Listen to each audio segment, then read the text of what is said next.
सबके दिमाग में क्या बैठा है कि मैं जब तक भगवान के सुबह प्रक्षाल करने नहीं आऊं, भगवान की पूजा करने नहीं है, तो कैसे माना जाऊं कि मुझे भगवान की भक्ति है? ये बराबर प्रश्न है ना आपका, समझ में आ रहा है कि नहीं है? लेकिन मैं आपसे कह रहा हूं कि आप अभी उत्तर दोगे। आप 24 घंटे पैसा नहीं गिनते, पैसे के बारे में नहीं सोचते, तो अभी 24 घंटे पैसे की भक्ति है कि नहीं? बोलो रमेश जी। रमेश जी कहाँ बैठे? हाँ, 24 घंटे है कि नहीं? बोलो भक्ति। इधर आओ, 24 घंटे भक्ति है कि नहीं है? तो वो भक्ति समझ में आती है? तो पैसे की भक्ति करनी पड़ती है कि भगाए भगाए नहीं भक्ति?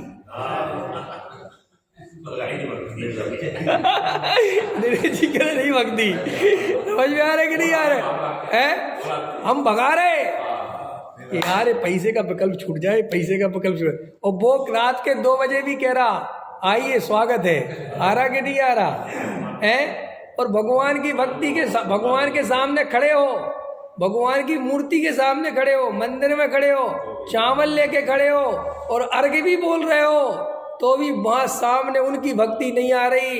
अंदर में वो पैसा लेना है, वो पार्टी आनी है, और आज 2 लाख रुपए का माल लेगा और पैसा नगद देगा कि यार उधार लेगा, 1.5 लाख देगा कि आधा लाख देगा? बोलो, वो आपके दिमाग में भगवान के सामने चल रहा है, तो वो आपकी नेचुरलिटी है, बिल्कुल समझे? वो है आपका असली स्थिति, और उसे तो तुम छुपा लेते हो।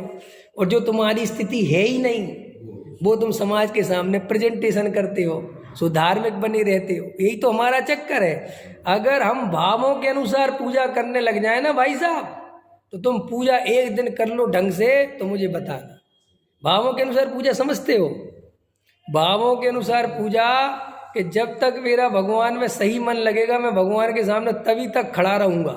जैसे ही मुझे पैसे का, मकान के, दुकान के, घर के विकल्प आए, मैं तुरंत चला जाऊँगा। तो तुम देखोगे जो आदमी कल 2 घंटे खड़ा था, आज 2 मिनट नहीं खड़ा रहा।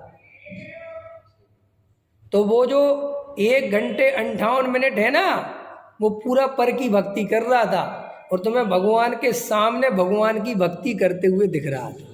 और ऐसी नकली भक्ति से स्वर्ग मिलेगा? है? मिलेगा? इसलिए सम्यक दृष्टि असली भक्ति करता है, इसलिए कुगति में नहीं जाता। और मिथ्या दृष्टि बेचारा रात दिन नकली भक्ति करता है, तो भी मायाचार के फल में त्रेंच गति में चला जाता है। भाई, मायाचार का फल स्वर्ग कैसे हो सकता है? बताओ सुनील जी। है? मैं विधान कर रहा हूँ, घबराना नहीं, विधान कर रहा हूँ मैं, ठीक है? मेरी तरफ से विधान है, और मैं मान कसाई के लिए कर रहा हूँ। ठीक, काय के लिए कर रहा हूँ? मेरे अभिप्राय में मान कसाई की प्रबलता है कि मेरा नाम हो जाएगा, मुझे भी एक सिद्ध चक्र विधान कराना है, ठीक है? इस अभिप्राय से कर रहा हूँ। मुझे बताओ, मान कसाय का फल स्वर्ग कैसे हो सकता है? क्योंकि मान महाविश्वरूप करई नीच गति जगत में। ऐसे ही तुम कोई व्रतशील संयम पूजा भक्ति कर रहे हो और अंदर मायाचारी के परिणाम चल रहे हैं, माने अंदर तो चल रही दुकान और बाहर में चढ़ाते दिख रहे अर्घ, तो इसका फल स्वर्ग कैसे हो सकता है? लोगों को स्वर्ग का बहुत हल्ला मचा रखा है ना, स्वर्ग स्वर्ग।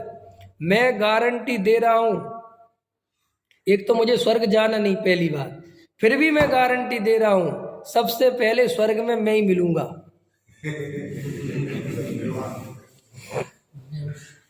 और तुम जितने स्वर्ग के चक्कर में फंसे हुए हो, तुम्हें धक्का दे के निकाला जाएगा। उल्टा है संसार, मेरे को सच कह रहा हूं मैं। तुम जो दया दान पूजा भक्ति मायाचारी से करोगे, दुनिया दिखेगी तुम्हारे लिए कि ये धार्मिक है, और तुम्हारे अंदर जो परिणाम चल रहे हैं, तुम्हारे अंदर जो वासना है, अंदर जो अभिप्राय, फल तो उसका है।